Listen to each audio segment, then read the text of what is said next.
how God was seeking a bride for his son. Each book is different from every other book. I'm trying to give you the keys for you to unlock it for yourself.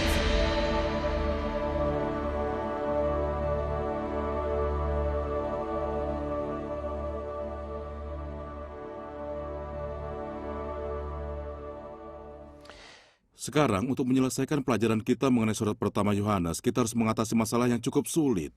Itu adalah pertanyaan mengenai dosa pada kaum beriman. Dan ada pernyataan tertentu yang sepertinya akan saling bertentangan. Beberapa pernyataan dia menduga para umat beriman akan berbuat dosa. Dalam pernyataan lain, dia mengatakan bahwa mereka tidak mungkin berdosa. Dan itu membuat bingung banyak orang. Contohnya, jika saya membaca pasal 3 ayat 9, dan ini adalah yang tertulis, setiap orang yang lahir dari Allah tidak berbuat dosa lagi.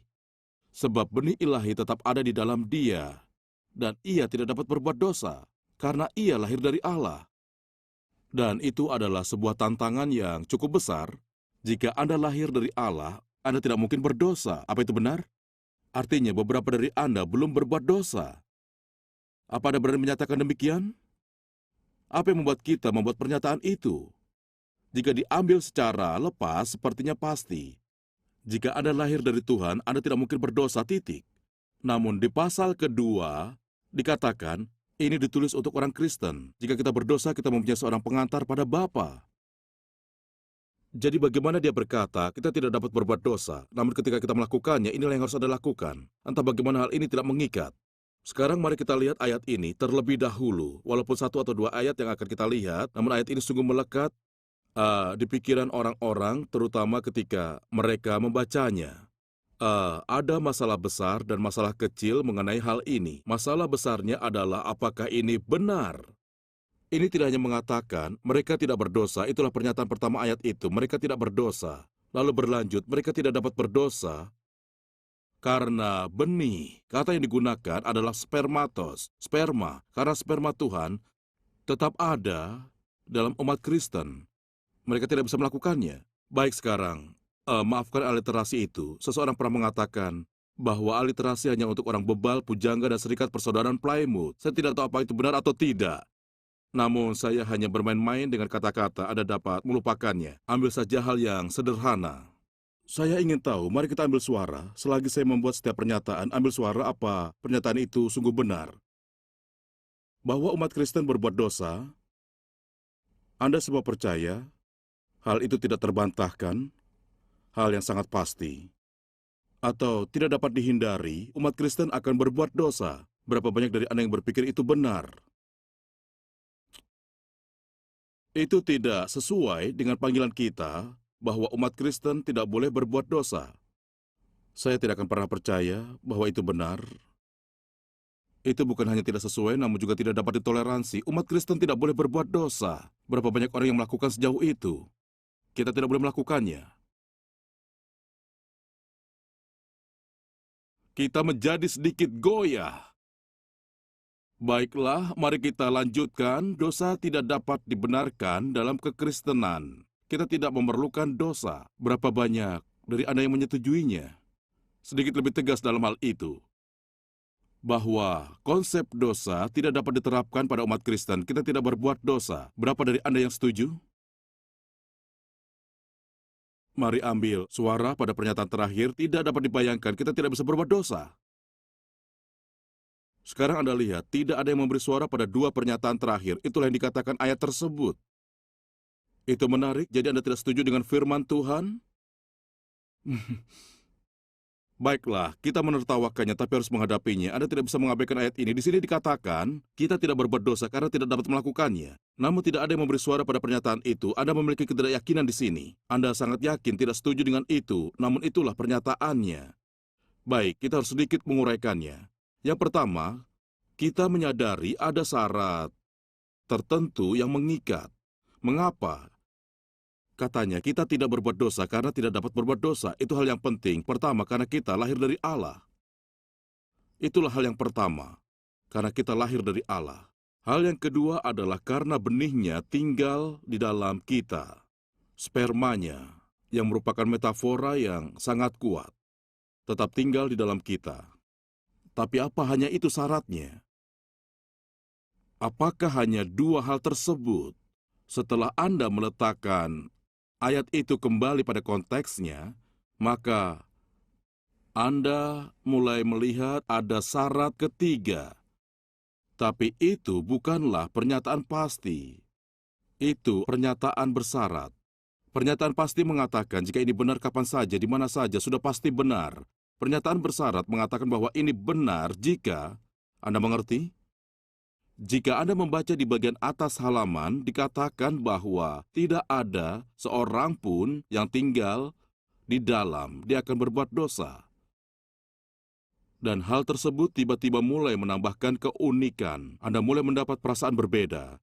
Saya juga perlu memberikan sedikit hal mengenai bahasa Yunani di sini. Jika Anda tidak tahu bahasa Yunani, Anda tidak bisa periksa kebenaran perkataan saya. Namun jika Anda tahu, Anda bisa. Kata-kata kerja di sini adalah bentuk kata Yunani istimewa yang disebut dengan continuous present tense. Present tense di Yunani bukan hanya berarti sesuatu yang Anda lakukan sekarang, tapi juga sesuatu yang terus Anda lakukan.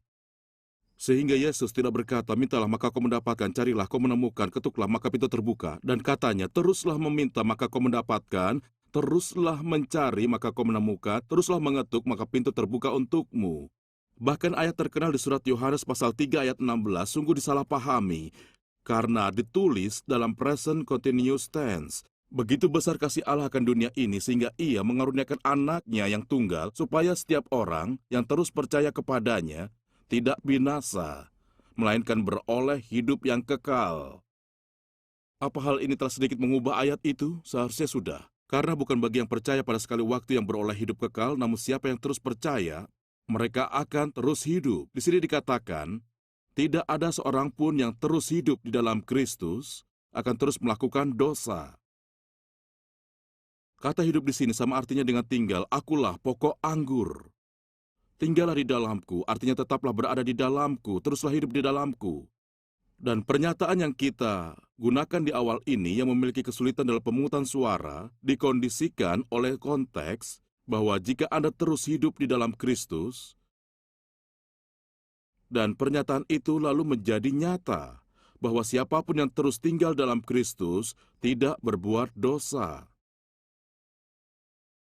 dan tidak dapat berbuat dosa. Jika Anda tidak hidup di dalam Kristus, maka hal ini tidak berlaku. Apa Anda mulai memahaminya? Benar, jika setiap hari Anda hidup di dalam Kristus, Anda tidak akan berbuat dosa. Tidak akan ada kebiasaan yang terus dilakukan. Semuanya akan rusak. Paham? Dan Anda akan membuat kemajuan.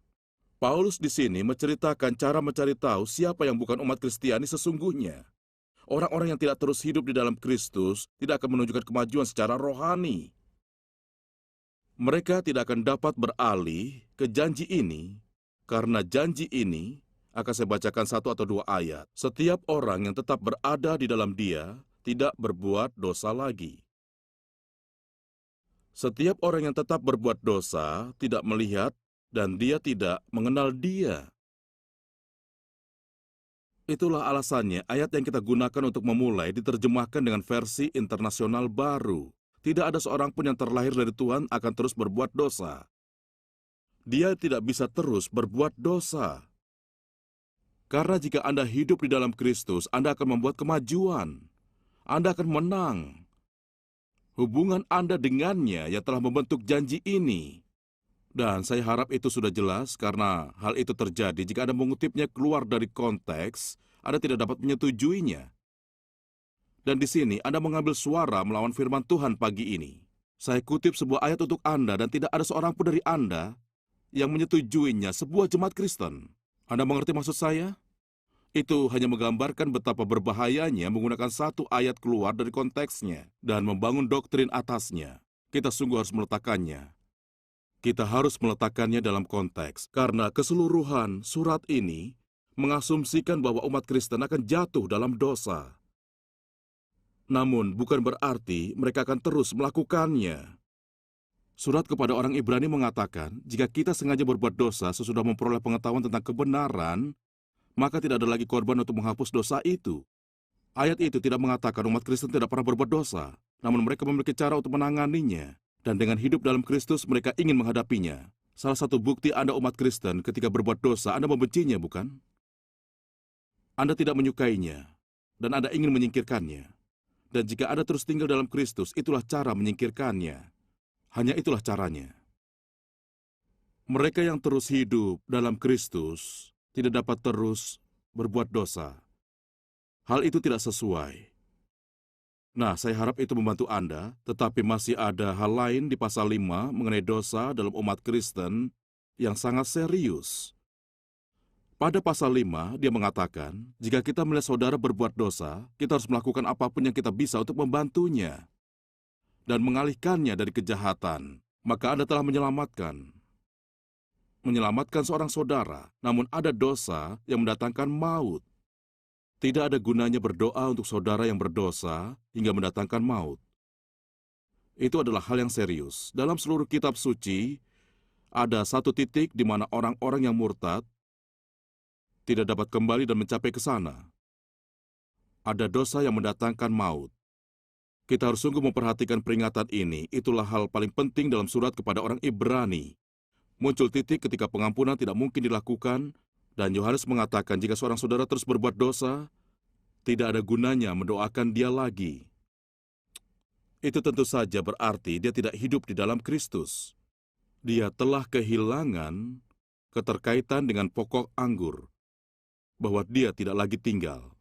Jadi, Anda mendapat keseimbangan yang indah hanya dengan memahami yang Yohanes katakan mengenai dosa dan umat beriman secara bersamaan. Namun jika mulai mengutip satu hal yang dia katakan secara tersendiri, contohnya, jika Anda hanya mengutip satu ayat mengenai dosa yang mendatangkan maut dan tidak ada gunanya berdoa untuk saudara yang telah mencapai titik itu dalam kemurtatannya, percayalah, jika hanya itu yang Anda khotbahkan, Anda akan berakhir dengan jemaat yang pulang ketakutan hebat bahwa mereka telah melakukan dosa yang tidak dapat dimaafkan. Namun demikian pula dengan kebalikan ekstrimnya, jika Anda hanya mengatakan bahwa jika seorang manusia telah berdosa, kita punya pengacara, Anda hanya perlu mengakui dosa dan diampuni. Lalu Anda berkata, tidak masalah, saya bisa terus berdosa hingga akhir hidup dan yang perlu saya lakukan hanyalah meminta pengampunan dan saya bisa tetap tinggal sekarang. Tepat di antara kedua opini ekstrim itu, ada ayat yang mengatakan bahwa siapapun yang hidup dalam Kristus tidak akan terus berdosa. Anda lihat, itu adalah keseimbangan. Baca semua yang dia katakan mengenai dosa dan umat beriman secara bersamaan. Anda memiliki perilaku yang seimbang. Anda tidak akan mengalami kegelisahan pada satu sisi atau kepuasan pada sisi lain. Akan ada rasa takut yang sehat kepada Tuhan yang terus membuat Anda berada di dalam Kristus. Baik, saya harap itu cukup membantu. Dan saya tidak dapat menjamin bisa menjawab semuanya untuk Anda. Namun bagaimanapun juga dosa pada umat beriman hal yang serius. Jika Allah adalah terang, maka kita harus berjalan di dalam terang. Jika Allah kasih, maka kita harus berjalan di dalam kasih. Jika Allah hidup, maka kita harus hidup di dalam dirinya. Kita akan menyelesaikan surat pertama Yohanes karena saya ingin melanjutkan surat kedua dan ketiga Yohanes, tapi saya ingin mulai dengan cara yang tidak biasa. Saya akan mulai dengan cerita perbedaan pria dan wanita. Ya, yang dibuat Tuhan, ketika Tuhan membuat kita serupa dengannya, Dia membuat kita pria dan wanita. Dan karena Dia membuat kita, maka kita saling melengkapi, mengagumkan betapa kekuatan, kejantanan, merespon kelemahan kewanitaan. Dan kekuatan kewanitaan merespon kelemahan kejantanan. Serta betapa kita saling membutuhkan. Nah, saya memasang diagram lucu ini untuk alasan ini. Ketika saya membicarakan perbedaan antara pria dan wanita, saya bicara tentang perbedaan antara pria rata-rata yang digambarkan dengan lingkaran ini dan wanita rata-rata. Namun, karena kejantanan ada pada spektrum, dan semua pria bukanlah rata-rata, serta semua wanita bukanlah rata-rata, namun pada satu spektrum ada tumpang tindih antara keduanya. Dengan begitu, pada setiap pernyataan yang saya buat, saya cukup yakin Anda dapat menemukan perkecualian. Contohnya, jika saya mengatakan bahwa pria lebih tinggi dan wanita lebih pendek, itu benar, bukan? Namun, saya dapat menemukan wanita yang lebih tinggi dari saya di sini. Namun rata-rata pria lebih tinggi dari rata-rata wanita. Apa Anda mengerti? Jadi jangan katakan bahwa saya salah dalam hal itu karena saya tahu ada perkecualiannya. Ada pria yang kewanita-wanitaan dan ada wanita yang kelaki-lakian. Kesalahan para humanis adalah mengasumsikan ini sebenarnya adalah satu spektrum. Satu jenis pria, satu jenis wanita, serta campuran di tengahnya seakan kita adalah satu. Bukan, kita pria dan wanita. Namun, kedua spektrum tersebut tumpang tindih. Ada juga sifat yang ekstrim, ada pria jantan dan wanita feminim, seperti Sylvester Stallone jauh di atas sana dan Marilyn Monroe di sini atau siapapun. Namun Anda punya spektrum ini serta ada tumpang tindih di tengah. Dan saya takut di dalam tumpang tindih ini banyak pria ingin menjadi wanita. 250.000 pria di negara ini kini menjadi wanita. Mereka mendapatkannya gratis di layanan kesehatan nasional. Kebingungan luar biasa mulai datang. Banyak wanita ingin menjadi seperti pria dan ada tekanan feminis kuat pada pihak tersebut. Allah membuat perbedaan dan kita perlu memahami perbedaan itu untuk memahami surat kedua dan ketiga Yohanes. Anda percaya itu? Karena surat Yohanes yang kedua, satu-satunya surat di Perjanjian Baru yang ditujukan kepada wanita. Surat Yohanes yang ketiga, surat yang sangat mirip namun ditujukan kepada pria. Keduanya mengatakan hal yang bertentangan, namun memiliki topik yang sama. Itu karena satu surat ditujukan ke wanita dan satu lagi ke pria, maka sebenarnya cukup berbeda. Mari kita lihat beberapa perbedaannya. Pria terlihat bersudut dan wanita berlekuk. Terlihat jelas, bukan? Namun saya dapat menemukan beberapa pria berlekuk bahkan di sini. Dan mungkin beberapa wanita yang bersudut. Pria memiliki otak analitis. Sementara wanita lebih intuitif. Cukup menyebalkan ketika istri saya mendapat kesimpulan yang sama dengan saya, apalagi dia mendapatkannya 6 minggu sebelumnya. Cukup menyebalkan. Namun, intuisi pada sisi lain otak lebih kuat pada kebanyakan wanita. Sementara pria lebih suka duduk menghabiskan waktu mempelajari gerak memikirkannya dalam-dalam. Pria dapat berpikir dalam terminologi lebih abstrak, dalam bentuk gagasan, wanita berpikir dalam bentuk yang lebih pasti tentang situasi sesungguhnya. Pria memikirkan hal-hal yang umum, wanita memikirkan hal yang lebih khusus. Mereka ingin sekali contoh yang lebih khusus. Pria, di sini kita membahas dua perbedaan terbesar atau satu dari dua perbedaan terbesar. Pria berorientasi pada tujuan. Mereka harus hidup untuk tujuan yang ada di depan. Mereka hidup untuk masa depan, terus bekerja mencapai sesuatu. Sementara wanita, ada perkecualian, namun wanita berorientasi kebutuhan. Pria terpenuhi jika punya tujuan untuk dicapai, sementara wanita merasa terpenuhi jika punya kebutuhan untuk dipenuhi. Itu jelas perbedaan terbesar. Itulah alasannya pria lebih tertarik pada benda-benda dan wanita pada orang-orang. Sekelompok pria yang berkumpul akan membicarakan tentang sepeda motor, mobil, dan hal-hal semacamnya.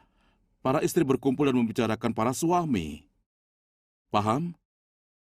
Betapa mereka saling membutuhkan. Saya akan menyebutkan perbedaan lain yang tidak terlalu relevan namun penting diketahui. Hal itu adalah pria dapat hidup dengan kompartemen terpisah dalam hidupnya. Dia dapat membagikan dirinya, memisahkan pikiran dari perasaannya. Wanita berpikir satu orang secara keseluruhan. Itu alasannya seorang pria dapat mengasihi lebih dari satu wanita pada satu waktu. Namun wanita hanya dapat mengasihi satu orang pada satu waktu.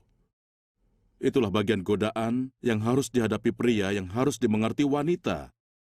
Ada istri mendapati suaminya pergi bersama wanita lain. Kata istri itu, "Kau tidak mengasihiku lagi, aku mengasihimu." Dan itu benar. Namun istrinya tidak memahami itu.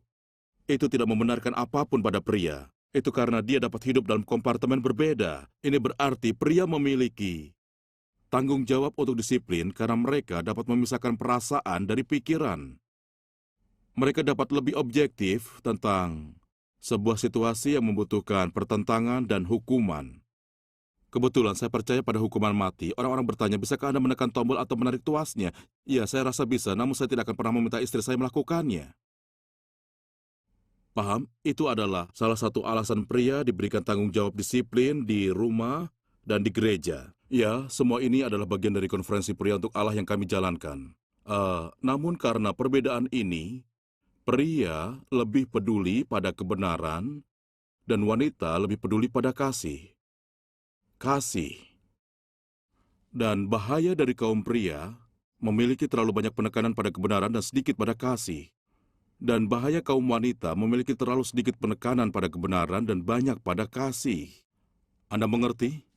Dan surat kedua maupun ketiga dari Yohanes sangat memenuhi pola ini. Sekarang kita dapat mulai melihat keduanya. Namun itu hanyalah latar belakang umumnya.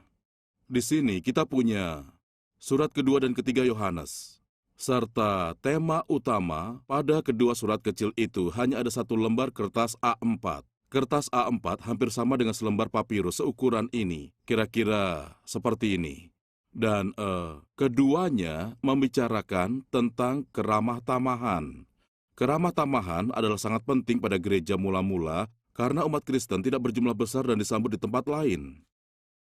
Bahkan mereka harus saling menjaga umat Kristen lain berkeliling dan juga ada pelayanan keliling. Sebuah gereja memerlukan baik pelayanan lokal maupun pelayanan keliling. Dan sangat penting untuk memiliki keduanya. Beberapa gereja terpaku pelayanan lokal tidak mendengarkan pelayanan lain. Itu sangat berbahaya. Pelayanan lain hidup dengan pengkhotbah yang berkunjung sepanjang waktu dan tidak punya pengkhotbah mereka sendiri. Sepertinya dalam perjanjian baru ada pelayanan lokal, pastor, dan guru. Selain itu, ada pelayanan keliling, nabi, pengabar Injil, dan lain-lain. Salah satu hasil tulisan Kristen awal disebut Didache, memperingatkan jika ada nabi yang tinggal lebih dari 3 hari dengan Anda, dia nabi palsu. Pengetahuan kecil yang menarik. Karena nabi menjadi terlalu berat jika mereka adalah permanen. Apa Anda mengerti maksud saya? Jika ada nabi yang tinggal, Anda akan ada dalam masalah. Mereka menjadi berat pada setiap minggunya. Itu adalah Tuhan. Anda tahu. Dan itu sangat berat sehingga Anda bisa sedikit bosan setelahnya. Itu sangat berbahaya. Para nabi perlu bepergian, pengabar Injil perlu bepergian, pastor dan guru harus tetap tinggal. Itulah alasannya kita harus memilih. Anda tidak bisa menjadi pastor di gereja dan pengkhotbah keliling. Itu tidak adil untuk gereja. Saya sudah melihat banyak gereja yang hancur karena mereka tidak tahu kapan pengkhotbah akan datang atau tidak.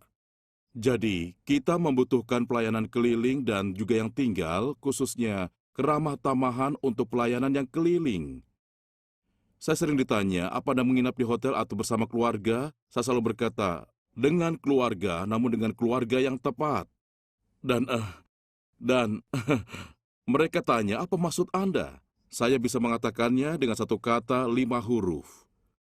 Hanya itu yang saya minta, carikan saya rumah dengan satu kata 5 huruf. Saya ingin tahu apa Anda bisa menebaknya. N-Y-A-T-A.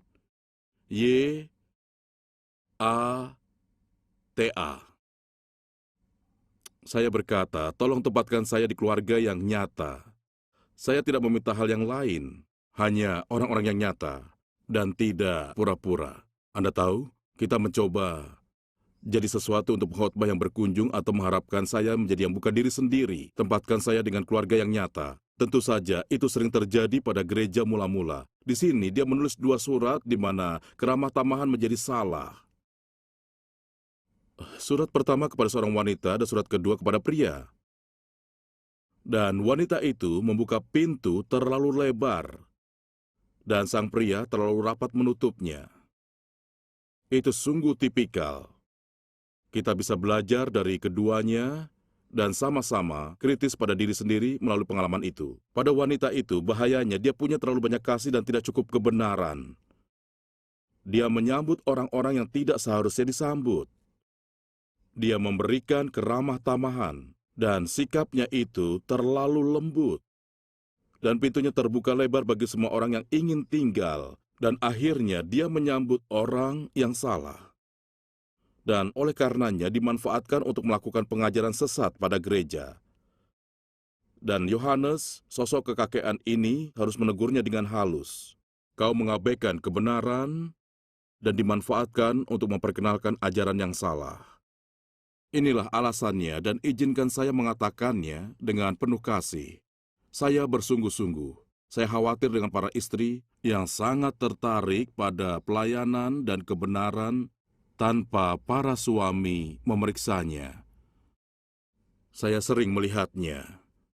Dan para istri memeriksa buku yang Anda baca, orang yang Anda dengarkan dengan suami Anda membicarakannya, dan mengizinkan dia menjadi kepala untuk membantu hati Anda agar tidak menyambut banyak hal. Saya khawatir sekali banyak ajaran sesat masuk ke gereja melalui wanita dan melalui istri yang tidak bekerja dengan suami mereka.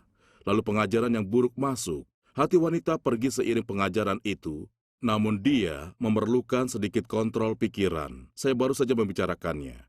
Apa Anda masih ingat dalam Timotius, para guru yang buruk ini mempengaruhi para janda dan wanita berkemauan lemah.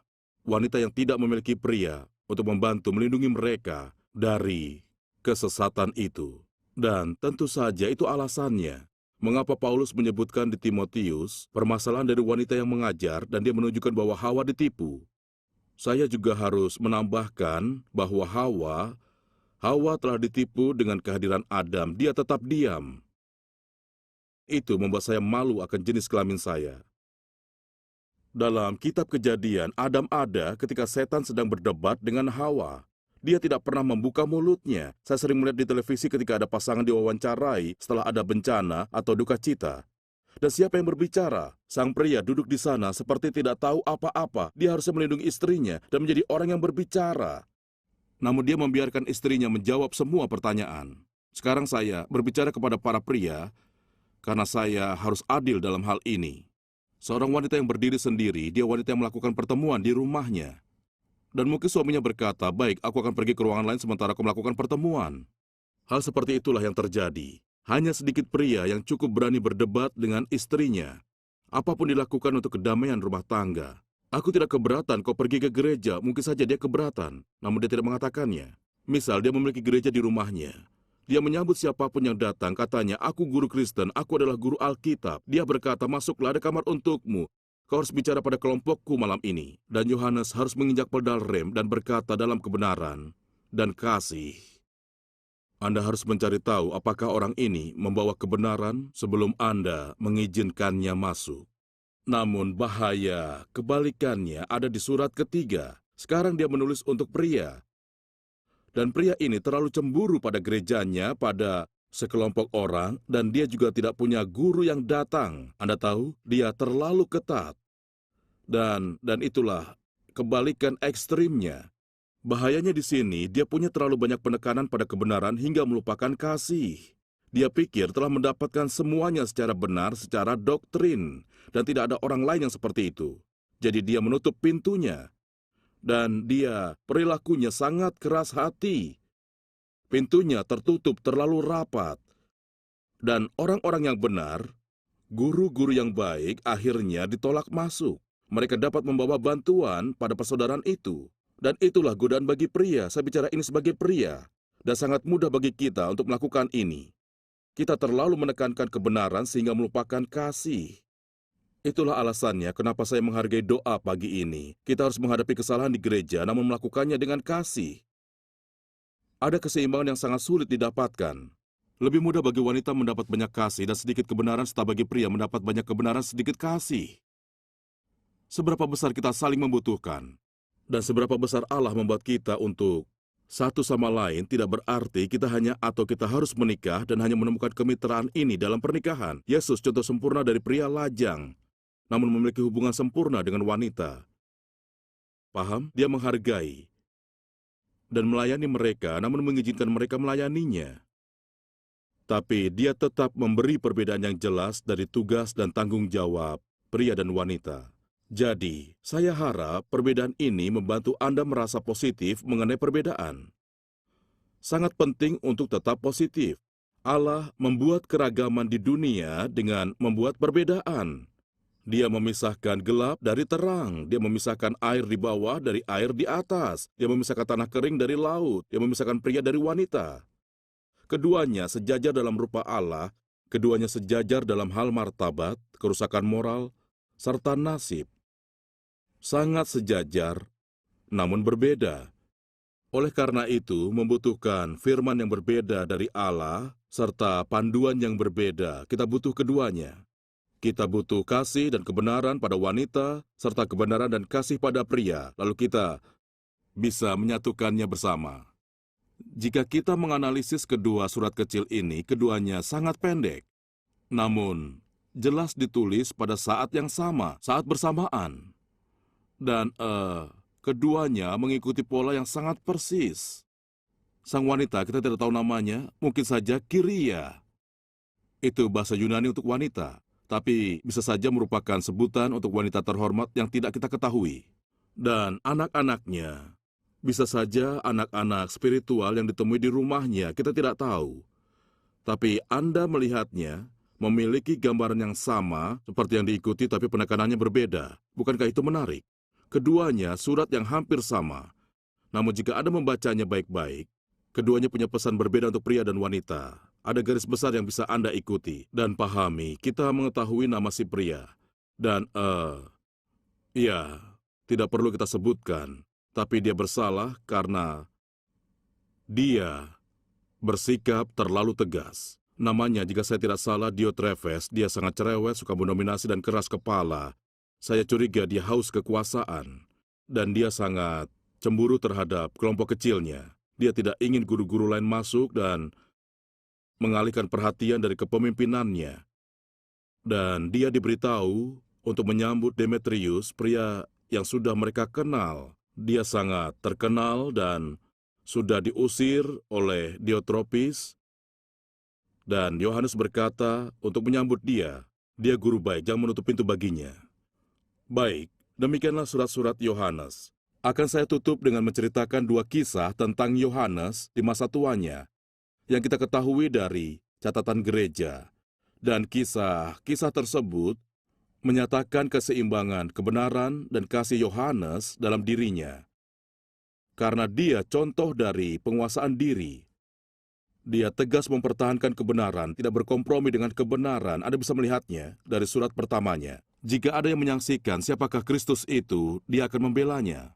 Tapi pada saat yang sama, dia juga merupakan orang tua yang penuh kasih sayang. Dia disebut murid terkasih dan Yesus mengasihinya. Dan hasilnya dia pria yang penuh kasih. Inilah dua cerita tersebut.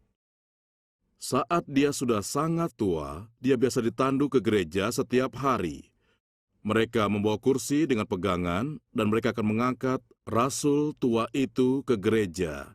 Dan mereka memintanya berbicara dan dia akan berdiri, bukan berdiri, dia akan duduk di kursinya di depan dan berkata, "Anak-anak, kasihilah satu sama lain."